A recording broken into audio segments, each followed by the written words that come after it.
Hi guys, welcome to TCV Law Series. So today in our class, we'll be dealing with section 15 to section 24. Now 22, 23 and 24 have been omitted due to Patent Amendment Act 2005. So right now we just have to see from section 15 to section 21. Now 15 to 21 as such talks about the powers of the controller in this particular scenario. Like after you have applied, in this stage, what are the powers of the controller? That is what they talk about. Now before going to start from section 15, I'll directly start from section 21 because it seems to be a continuation from where we left, that is section 14 of the previous class. Okay, now so come let's see what section 21 talks about. So section 21 talks about the time for putting application in order for grant. That's what the section says. Now what is that section? That section says as that, see, before going on to that section, I'll just give an idea about what we saw in section 14. Okay, in section 14 we saw the examiner will give the first examination report to the controller, and then the controller will forward it to the applicant, and then he'll be given a time for hearing, that was 9 months. So till this portion, that is section 14. Okay, now this first examination report is what is also called as the first statement of objection when you come to section 21. Okay, so what section 21 says is that after all the hearing, this applicant will be given time to comply with this statement of objection or comply with this report. He'll be given a time period of only 6 months. Now if he doesn't comply, then it will be considered to be abandoned, and if he complies or if he refiles it according to this objections, he is rectifying it, then it won't be considered to be abandoned. Now what is the next power of the controller here is that suppose this applicant is not able to refile it due to natural causes, like suppose some flood has taken place, natural disaster, so he is not able to comply with it within 6 months time period, then controller has the power to extend that time period. Now in case what happens is, because of after the hearing and this applicant has gone for appeal, now if he has gone for appeal to the High Court, then the High Court or the appellate board has the power to extend the time period. That's what this section 21 says. Okay, from section 15 to 20 we'll see what are the powers of the controller after the examination report has been given. Okay, now the first section, that is section 15, talks about the powers of the controller to refuse or require amended applications etc. in certain cases. So in what cases will the controller ask for amendment? Suppose the application which you filed or its specification or any other related document to that application, if these things are not in compliance with the Patent Act or patent rules, then the controller has all the power to refuse granting application, patent for that application. But then if you are requiring to amend that application, then you should amend it according to the way controller has asked you to amend. Now if you don't agree to it, then also patent won't be granted to you, so it will be considered to be abandoned. Section 16 talks about the powers of the controller to make division of applications. Now I'll give an example for this. I know this example is a bit weird, but for the purpose of understanding I have taken this example. See, suppose you're filing an application. Let's say you filed it on 18/2/2021, and after examination they are finding that your claim, your all even number claims talks about sunscreen lotion, whereas all your odd number claims are talking about sunglasses. Now they are finding that both are new but both are totally different items. They can't be combined together. So in this scenario what happens is controller will say either you have to retain one and you have to file a separate patent application for the another product. Now suppose if you are retaining sunscreen lotion, then you have to file a separate patent application for sunglasses. Now here what happens is that since you have filed the application altogether on 18 to 2021 itself, your priority date, even for in case you're filing for sunglasses, then even for sunglasses the priority date will be 18 to 2021 itself. So there won't be any change in that. And then again they will go for examining it. Why? Because they'll see that nothing of what is mentioned in sunscreen is coming under sunglasses. So again they'll examine it, see to it that both are entirely separate. So this is the power of the controller. So he has all rights to divide the application. Now section 17 talks about the powers of the controller to make orders respecting dating of application. So dating of application we have seen in section 9, that is the controller has the power to post date the date of filing of the application to the date when complete specification is filed. See, suppose you are filing with provisional specification on 1/1/2021, then controller has the power to post date it to the date of filing of the complete specification. But then this post dating time limit is only for 6 months and nothing more than that. So suppose it's your 1/1/2021, then controller can post date it only up to 30/6/2021 and not more than that. Now suppose this was not the case, your application has gone for examination and then you have to comply with that requirements according to the examination report. Then in that scenario, that is when section 15 has to be applied, then the date of filing of the application will be the date on which you have complied to all those amendments. So suppose even though you have filed your application on 1/1/2021 and after you are able to refile it only after, let's say after all the examination and all, you are able to refile it only after a period of 1 year, then that particular day when you refiled, that day will be the date of filing of the application and not this day. Now section 18 talks about the powers of the controller in cases of anticipation. Now I know this section is a bit confusing, so we will go it step by step. Now the first scenario talks about in cases of anticipation by publication. Now let's say there are two people. Let's take one person is A and another person is B. Now let's say A, he files, you see he is filing for patent with complete specification on 1/1/2021 and he is having these claims like 1, 2, 3 etc. he is having these claims. Whereas the other person, Mr. B, he had patent application, it is published. There is a difference. See, here he is filing it, whereas B published that patent application on 10/10/2020 itself. So it's much earlier than when he filed. So he is filing it only on 1/1/2021, whereas B's patent, its getting application is published on 10/10/2020 itself.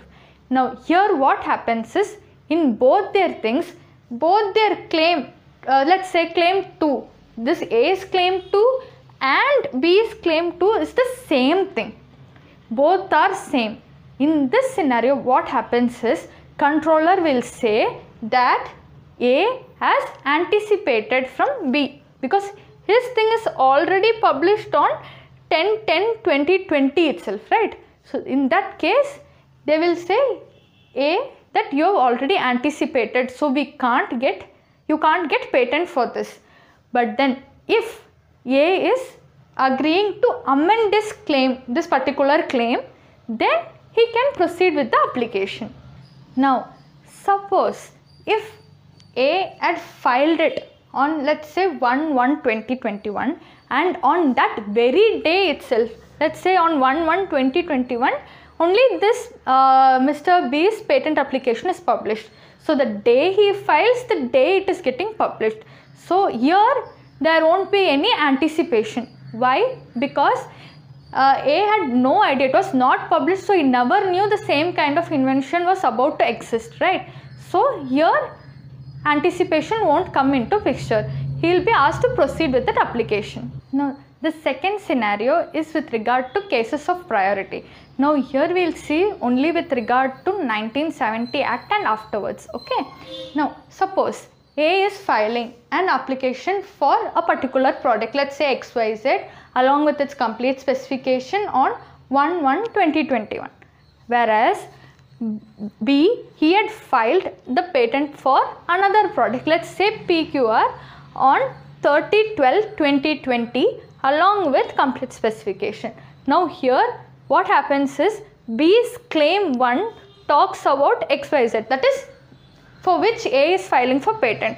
So already in his application itself this particular invention is being mentioned, and he is filing it on 30/12/2020, whereas he is filing it on 1/1/2021, right? So in this case what happens is controller will ask A to give a reference about B's complete specification, about his patent in his application, by giving a notice to the public. But generally what happens is that when reference is added, there can be chances of infringement cases. Now here we can file for infringement case on A, right? So to avoid that, generally what they do is A will he will try to amend this invention, he will try to amend it maximum. But then suppose if A's priority date, that is if he filed with provisional specification on 8/8/2020 and even B had filed with provisional specification on 8/8/2020, even though his invention already talks about claim 1, then what happens is that since both their priority date is same, then the controller will not ask A to insert a reference because his priority date and his priority date is the same. Now the third scenario includes both the 1911 Act and the 1970 Act. Here what happens is, let's say A filed patent along with complete specification on 30/12/1970 and he is having these particular claims. Let's say claim 1 is talking about this particular aspect XYZ, and B also filed a patent. He is filing it on 19/9/1970. So you can see he filed it much earlier than A had filed. Okay, and he is also filing it with complete specification, and these are his claims, and his claim 1 also talks about the same aspect. So both their claim 1 are same, and the thing is his application, it is getting published on 30/12/1970. So the day when he had filed, that particular day his thing is getting published. Then in that scenario what happens is the controller will ask A to insert a reference about B. However, suppose if the priority date of claim 1, let's say claim 1 in both for A as well as for B. Okay, suppose if their priority date is the same, that is, let's say 31/12/1969. So if both their priority date is same, then there is no need for reference. Section 19 talks about the powers of the controller in cases of potential infringement. That is, suppose if this particular person, let's say A has filed an application and his invention cannot be performed without involving risk of infringement of B's patent or claim of B's patent. So there is a risk of infringement. In that particular case, what happens is that controller will ask A to insert a reference about B's patent. Now, unless there is no need to insert that reference, if A is able to show there is reasonable ground to contest the validity of B's patent, or A is willing to amend his own claim. So if he is going for amendment, then there is no need for reference, right? So that is another thing. Now, once A makes a reference about B's patent, then afterwards it is found that this particular B's patent is revoked or it ceases to be in place, or that his specification is amended by the deletion of the relevant claim, or this relevant claim is found to be invalid, or the relevant claim is not infringed by the working of A's invention. Now in this scenario what happens is that A can make an application to the controller and based on which the controller will delete that reference which he had added. Now, section 20 talks about the powers of the controller to make orders regarding substitution of the applicant. Now, all the previous sections which we spoke today spoke about application, whereas section 20 talks about the applicant and not the application. Now, what is meant by substitution? Substitution, as you know, like instead of the particular person, somebody else is taking his place. That's what you know, general meaning of substitution. Now, what happens is this substitution can take place in 3 cases. That is either by assignment or by agreement in writing or by operation of law. Let's see, you all know when you are filing the application itself, the applicant's name will be there. Now, suppose if I am filing the application, my name will be already mentioned there. Now, I am feeling no, I don't want all this right to be in my name. I want to, let's say I want to shift it to my dad's name. Then what I'll do, I'll try to assign it to my dad's name, right? That is how assignment comes up. So, this way instead of me, my dad will be the substituted person there. So, then he will be the new applicant, and that new applicant's name is the claimant. That's what in that section, whoever is mentioned as claimant, that is the new applicant. So, that is how assignment comes up. Suppose you are a company and you have filed an application. Now, while it's pending, another by written agreement, another company is taking over your company.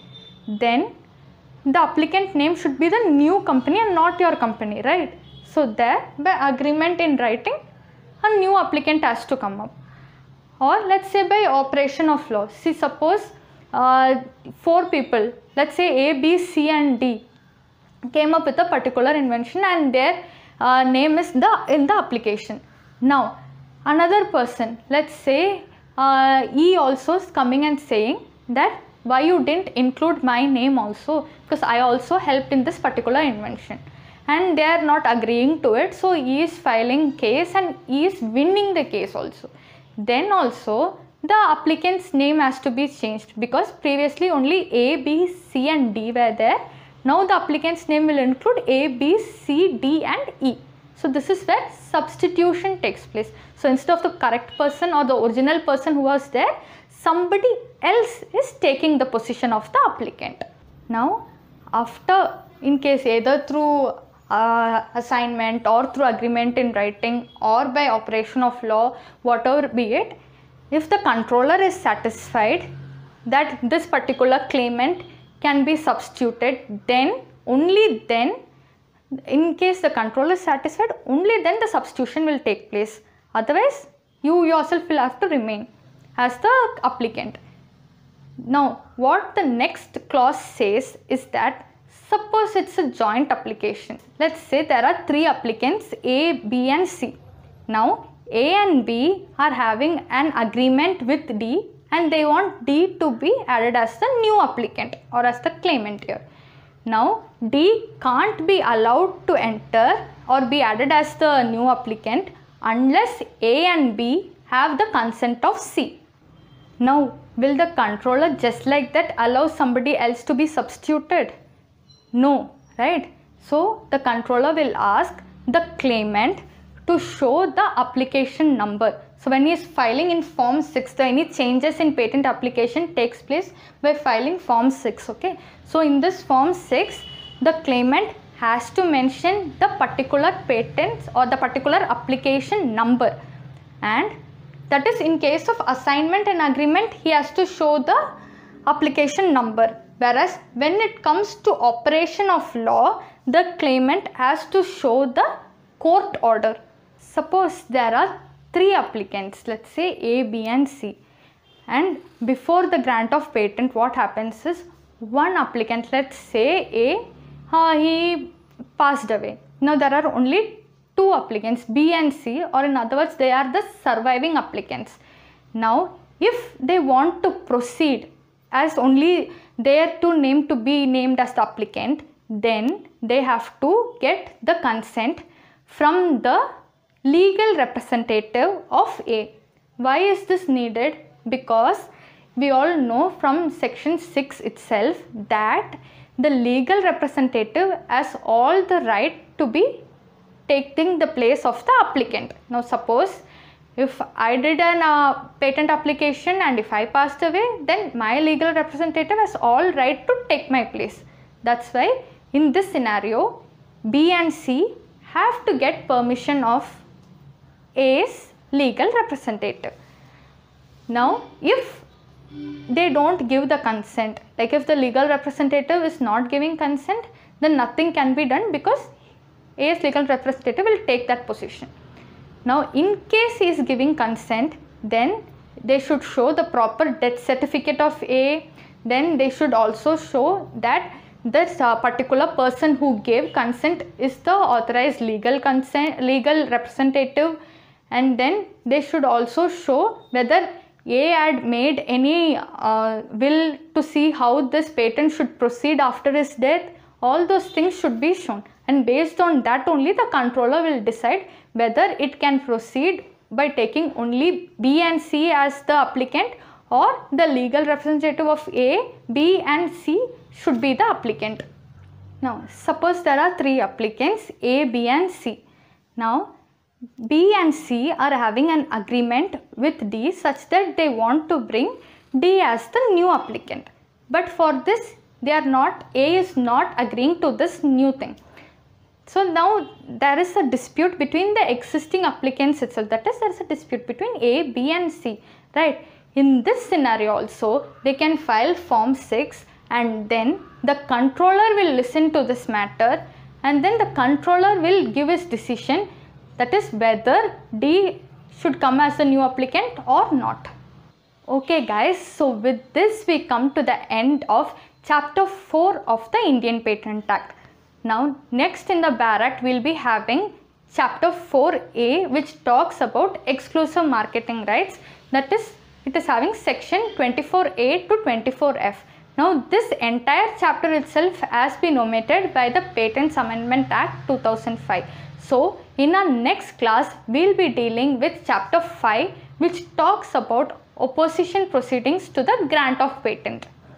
Thank you guys for watching this video. So if you guys like my class, then please do like and subscribe to my channel. Thank you.